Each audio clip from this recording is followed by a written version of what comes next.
حجاج بن یوسف کو پتا چلا کہ حضرت سعید بن جبیر نے میرے خلاف بات کی، بلا لیا، کہنے لگا تو نے میرے خلاف بات کی ہے؟ فرمانے لگے کی ہے۔ کہنے لگا تجھے پتا ہے میں قتل کر دوں گا؟ آپ فرمانے لگے نہ تو زندگی کا مالک ہے نہ موت کا مالک ہے، تو کیسے قتل کر؟ کہنے لگا تجھے پتا ہے میرا؟ فرمایا میں نے تجھے نہیں، میں نے تو کئی شداد، کئی حماد، کئی قارون، کئی فرعون، کئی نمرود دیکھے، کئیوں کی داستانیں سنی، تو کون ہے؟ تو چھوٹا سا ہے۔ ایک جملہ ہے ملا جلال الدین رومی کا، بڑے درویش تھے، ایک بات کہہ گئے، کہنے لگے نمرود جتنے پیسے نہیں، فرعون جتنی حکومت نہیں، قارون جتنی دولت نہیں، ورنہ فرمانے لگے میرے زمانے میں بھی کئی لوگوں کا خدا بننے کو دل کرتا ہے، کئی لوگوں کا دل کرتا ہے، لیکن نمرود جتنے پیسے، فرعون جتنی طاقت اور قارون جتنی دولت نہیں، ورنہ ہو سکتا ہے لوگ دعویٰ کر گئے معاذ اللہ ثم معاذ اللہ۔ یہ آج سے کئی سو سال پہلے وہ کہہ رہے ہیں، آج تو حالات بڑے ابتر ہیں، اس کی نسبت خطرناک۔ فرمانے لگے حضرت سعید بن جبیر تو زندگی موت کا مالک نہیں، کہنے لگا پکڑو، قتل کرو اسے، لے جاؤ۔ جب پکڑ کر کھینچ کر لے جا رہے تھے نا تو حضرت سعید بن جبیر مسکرانے لگے۔ اب ظالم کے سامنے مسکرائے تو اس کو بڑا غصہ آیا، یہ میرا مذاق اڑاتا ہے، بلا لیا، ادھر آؤ، کیوں مسکرا رہے ہو، کیا ہوا؟ تو حضرت سعید بن جبیر کہنے لگے میں مسکرا رہا ہوں تیری بیوقوفی پر اور اپنے اللہ کی دی ہوئی ڈھیل پر، میں مسکرا رہا ہوں کہ یا اللہ کیا بات ہے، کیا تیرے شان ہے، کیسے لوگوں کو ڈھیل دی ہوئی ہے، میں مسکرا رہا ہوں تیری بیوقوفی پر کہ تو سمجھتا ہے شاید مجھے پوچھنے والا کوئی نہیں۔ کہنے لگا اس کو باہر نہ لے جاؤ، میرے سامنے قتل کرو۔ ٹھیک ہے جی، قتل کرنے لگے تو حضرت سعید بن جبیر نے منہ کعبے کی جانب کر لیا، انی وجہت وجہی للذی فطر السماوات والارض حنیفا وما انا من المشرکین۔ جب آپ نے یہ آیتیں پڑھی نا کہ میں نے منہ کر لیا ہے اپنے رب کی جانب، کرو مجھے قتل، کہنے لگا نہیں نہیں، اس کا منہ پھیرو، کعبے کی طرف ہو کہ قتل نہ ہو، ہے ظالم پر پاگل ہو گیا ہے۔ حضرت سعید بن جبیر کے حوصلے نے شکست دے دی، ناکام ہو گیا، مخبوط الحواس ہو، کہنے لگا اس کا منہ پھیر دو۔ جب کعبے سے پھیرا تو آپ فرمانے لگے للہ المشرق والمغرب فانما تولى فثم وجه اللہ۔ اللہ فرماتا ہے تو مشرق اور مغرب سارا ہی اللہ کا ہے، جدھر بھی منہ کرو گے ادھر اللہ ہی اللہ ہے، جدھر بھی منہ کرو گے ادھر اللہ ہی اللہ ہے، چاروں جانا پھیر دے، جدھر منہ پھیرنا ہے تو نے پھیر دیا منہ۔ حضرت سعید بن جبیر کے گلے پہ خنجر رکھا تو آپ نے ہاتھ اٹھائے، کہنے لگے اے اللہ میرے بعد اسے کسی اور پر مسلط نہ کرنا، میرے بعد کسی اور پر مسلط نہ، بس میں آخری ہوں۔ جب آپ ذبح ہوئے تو اتنا خون نکلا، اتنا خون نکلا کہ لوگ کہتے ہیں جتنا اونٹ کے وجود سے نکلتا ہے، تر ہو گیا سارا اس کا دربار۔ ایک سمجھدار آدمی کو بلا کے کہنے لگا اتنا خون میں نے بڑے بندے قتل کرائے ہیں پر اتنا خون نہیں نکلا۔ تو وہ کہنے لگے لوگ مر جاتے ہیں، مرتے وقت ڈر جاتے ہیں، سہم جاتے ہیں، خون سکڑ جاتا ہے، لگتا ہے یہ شخص جب دنیا سے گیا ہے تو ڈٹ کے گیا ہے، یہ ڈٹ کے گیا ہے دنیا سے۔ حجاج بن یوسف رات کو سویا تو تڑپ کے اٹھا، کیا ہوا؟ گھر والے کہنے لگے کیا ہوا؟ کہنے لگے سعید بن جبیر خواب میں آیا اور کہتے ہیں اٹھ مجھے بتا تو نے مجھے کیوں قتل کیا، بتا کیوں مارا۔ اگلی رات پھر سویا تو وہی خواب، پھر سویا تو وہی خواب۔ گناہ نفسیاتی مریض بنا دیتا ہے، ظلم تجھے مخبوط الحواس کر دیتا ہے۔ جب تو زیادتی کرتا ہے تو اللہ فرماتے ہیں کہ تو اللہ کو بھولتا ہے، اللہ تجھے اپنا بھلا دیتا ہے، پھر تو بھول جاتا ہے، پھر تو سیدھے رستے پہ چلتا ہے پر بھٹک جاتا ہے، پھر تو صحیح رستوں کا تعین کر کے بھی گمراہ ہوتا ہے، پھر تو روز وہی گاڑی چلاتا ہے پر اب جب تو بریک لگاتا ہے تو نہیں لگتی۔ جب گناہوں کے ساتھ تو مخبوط الحواس ہوتا ہے تو روز وہ کاروبار کرتا ہے، لیکن جب تیرے گناہ تجھے گھیر لیتے ہیں پھر اسی کاروبار میں تو نقصان اٹھاتا ہے۔ حجاج بن یوسف تڑپتا ہے، روتا ہے، یہاں تک کہ بیمار ہو گیا، پیٹ میں درد ہوتی ہے، پتہ نہیں کیا ہوا۔ تکلیف ہوتی ہے پتہ نہیں، سارے حکیم طبیب ڈاکٹر کوئی نہ سمجھ سکا کہ بیماری کیا ہے۔ جو بیماریاں خدائی ہوتی ہیں ان کا لوگوں کو پتا، جو آزمائشیں رب کی جانب سے ہوتی ہیں وہ ڈاکٹروں کے ہتھے نہیں چڑھتی۔ جو تکلیفیں اللہ دیتا ہے ان کا حکیم طبیب علاج نہیں کر پاتا، مشکل، اور شفا اسی وقت ہوتی ہے جب اللہ دینا چاہے، اور جب رب بھی دینا نہ چاہے تو بڑے بڑے ڈاکٹر کہتے ہیں کہ ہمارے بس کی بات نہیں رہی۔ بغداد سے حکیم آئے، پیٹ دیکھا، کہنے لگے نہ تیرے معدے میں کوئی دقت ہے، نہ تیرے جگر میں، نہ کسی اور جگہ، ماجرا کیا ہے؟ ایک آخری علاج ہے، آخری، وہ کیا؟ گوشت کا چھوٹا سا ٹکڑا دھاگے کے ساتھ باندھ کے منہ میں ڈالا ہے، اور پھر ایک باریک سا تنکا لے کے اس کو اندر ڈالنے لگے گلے میں۔ وہ گوشت کا ٹکڑا جب حلق کے اندر اتر گیا، اس حکیم نے واپس کھینچا تو کیسے ایسی بدبو آئی جیسی کبھی سونگی نہ تھی۔ جانور کیڑے مکوڑے لگے ہوئے باہر نکلے، اور جب دیکھا تو جتنے محل میں لوگ بیٹھے تھے چلاتے ہوئے نکل گئے کہ یہ کیا مصیبتیں ہیں۔ حکیم بھی اٹھ کے دوڑنے لگا، کہا تجھے کیا ہوا؟ کہنے لگے حجاج تیری بیماری زمینی نہیں، تیری مصیبت زمینی نہیں۔ کہا میری مرض تک تم کیوں نہیں پہنچ پا رہے؟ تو کہنے لگے لگتا ہے تو بد دعا کا مریض ہے، لگتا ہے تو ظلم کا مریض ہے، تو جبر کا مریض ہے۔ تڑپتا رہا، سسکتا رہا۔ ایک وقت وہ بھی آیا کہ گھر والوں نے کمرے میں بند کر کے تالا لگا دیا، دیوار سے ٹکرے مارتا۔ او بھائی، جو گناہوں کے بیمار ہوتے ہیں انہیں شفا نہیں ہوتی، جو ظلم جبر بربریت کے بیمار ہوتے ہیں انہیں سکون قلبی میسر نہیں آتا۔ دوائیاں ان بیماریوں کی بنی ہوئی ہیں جو بیماریاں زمینی ہیں، جو بیماریاں خوراک کی بد پرہیزی سے ہوتی ہیں، جو گناہوں کی بد پرہیزی سے ہوتی ہیں، ان کی بیماریاں، ان کی شفا توبہ ہے، ان کی شفا رجوع اللہ ہے، ان کی توبہ اللہ سے معافی مانگنے سے شفا ہوتی ہے۔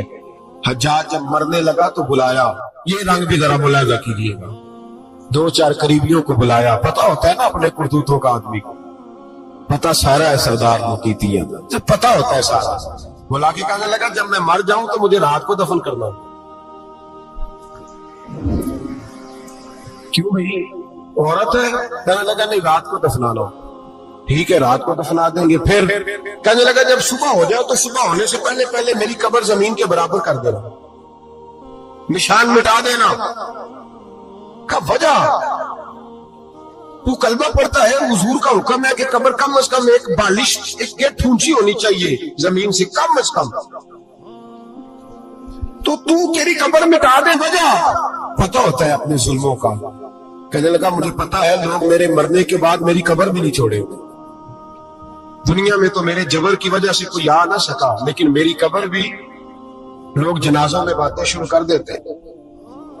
جنازوں میں نے ایسی بھی داستانیں سنی ہے کہ کوئی مرا تو لوگ جوتوں کا ہار قبر پہ ڈال آئے۔ نہیں بھائی، تو جب زندہ تھا تو تیرے جبر ظلم کی وجہ سے نہیں کو بول سکا۔ ایک تو ہے قیامت میں حساب ہوگا، جہاں دنیا میں حساب ہونے لگتا ہے۔ اتنی لمبی زبانیں لوگوں کی لٹک کر مرتے وقت باہر نکل آتی ہے۔ دعا کریں، جمعہ ہے، اللہ تعالیٰ ایمان کی موت عطا فرمائے۔ دعا فرمائے رب تعالیٰ، اللہ تبارک و تعالیٰ توبہ کر کے جانے کی توفیق عطا فرمائے۔ جاگے اور سنے، دعا کرے، اے اللہ تو ہمیں ظلم سے ویسے ہی محفوظ فرما، اگر ہم زیادتی کرنے لگے تو اے اللہ ہمیں اس سے منع فرما، ہمیں اس سے تو یہ توفیق دے کہ ہم باہر آ گئے اس گناہ سے۔ میرے بھائی، ایک تو دنیا میں سزا ہے، پھر قیامت کی سزا ہے، اور وہ زیادہ سخت ہے، وہ زیادہ سخت ہے۔ ہم لوگوں نے نا ہیلے بہانے بڑے بنائے ہوئے ہیں۔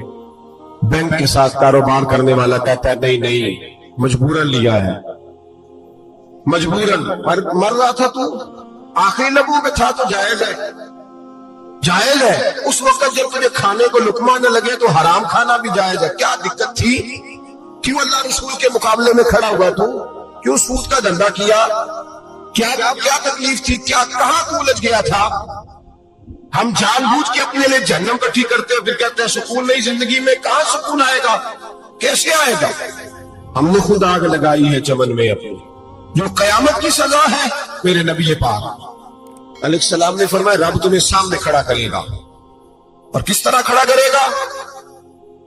فرمایا لوگوں کے وجود سے کپڑے اتر جائیں گے، زمین اس طرح دہکے گی جس طرح تانبا زمین پہ رکھا جائے اور آگ جلائی جائے۔ تانبا دیکھا آپ لوگوں نے؟ یہ بھی گرمی گزری ہے نا، تو فرش پر جب سورج پڑتا تھا تو ننگے پاؤں چلا نہیں جاتا تھا، صحیح کہہ رہا ہوں؟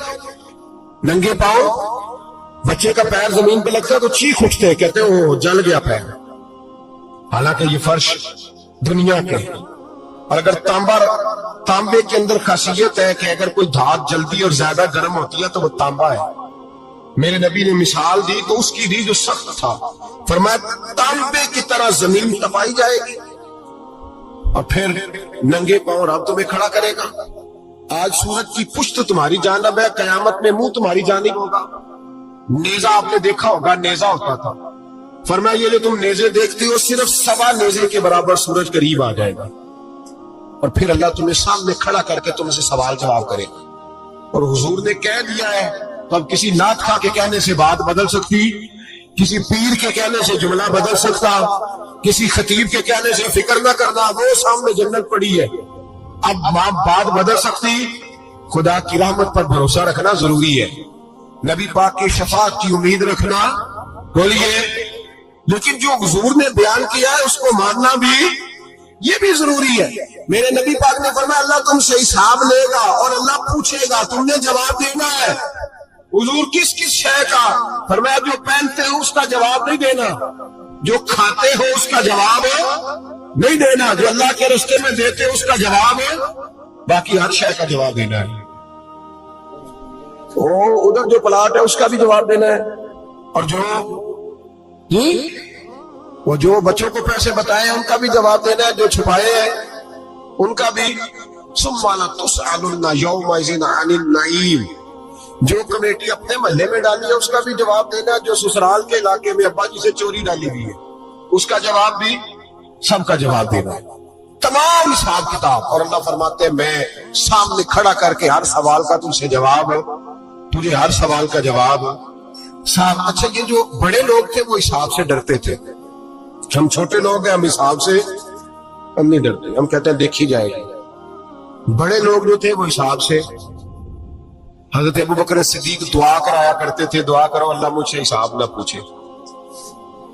حضرت عمر فاروق رضی اللہ تعالیٰ عنہ اپنے بیٹے سے کہتے تھے بیٹا اپنے باپ کے لیے رحمت کی دعا کرنا، میں درگزر والا ہوں، میں حساب والا کوئی نہیں۔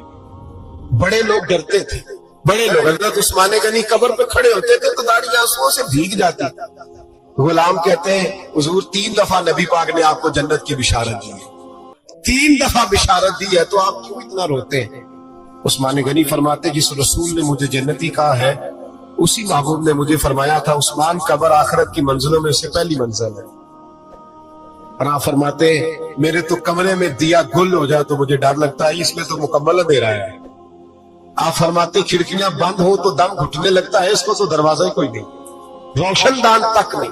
بھائی جو بڑے تھے وہ ڈر رہے تھے۔ مولا علی شیر خدا نماز کا وضو کر کے کانپتے تھے، کانپتے۔ علی آپ مرحب کے سامنے نہیں کانپے، خیبر کا دروازہ اکھاڑتے نہیں کانپے، بدر احد خندق حنین اور خیبر میں نہیں کانپے، تو یہاں آپ فرمانے لگے مالی کے سامنے جاتے ہوئے ڈر آتا ہے۔ بڑے لوگ کانپتے تھے، بڑے لوگ۔ آج کون سا جمعہ ہے؟ سارے بولیے۔ حالانکہ یہ اگلے سال دوبارہ آئے گا، ہمارا نہیں پتا کہ ہم ودا ہو جائیں کہ کیا بنے۔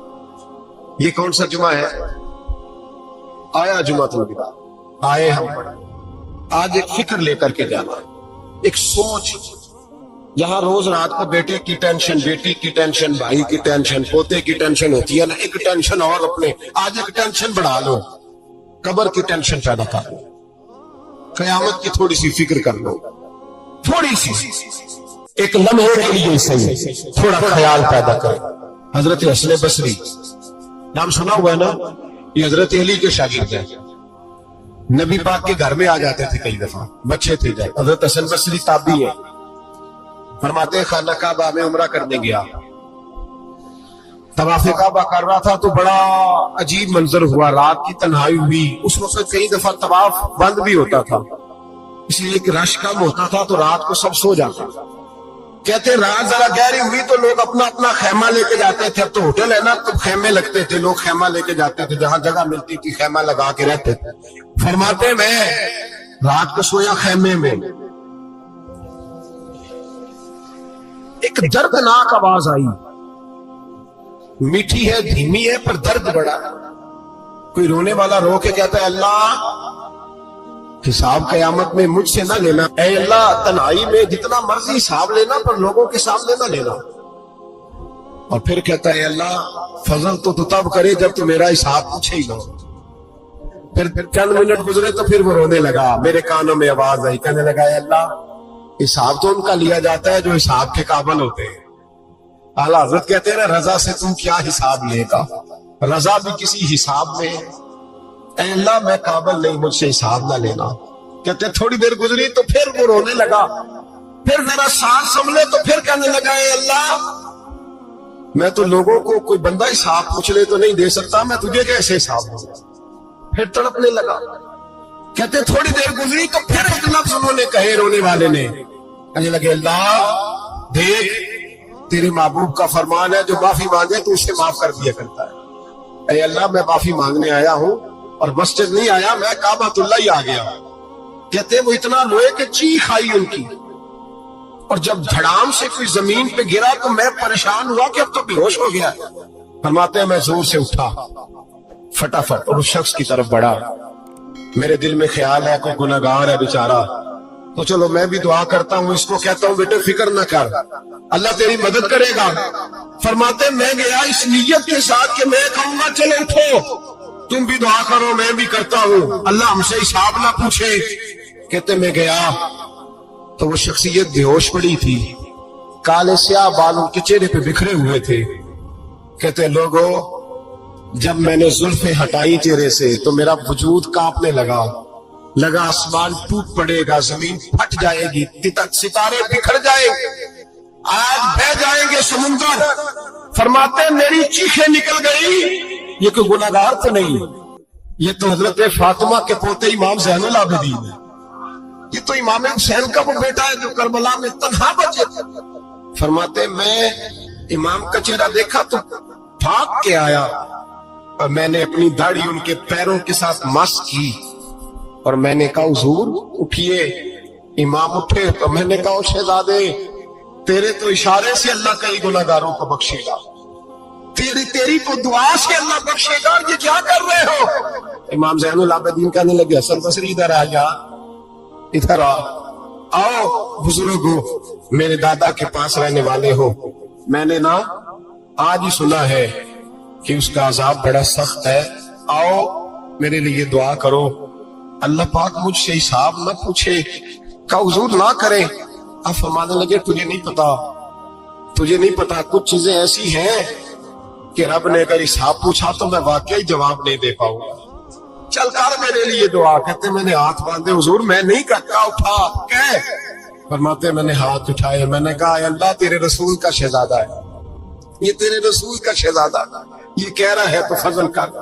جب تک نظریں ناپاک ہوتی ہیں ارادوں میں دراڑیں ہوتی ہیں, جب نظریں ناپاک ہوتی ہیں پھر عقیدے متزلزل ہوتے ہیں, جب نظریں ناپاک ہوتی ہیں پھر انسان کوئی بھی مہم سر نہیں کر سکتا, اور جب نظر پاک ہوتی ہے.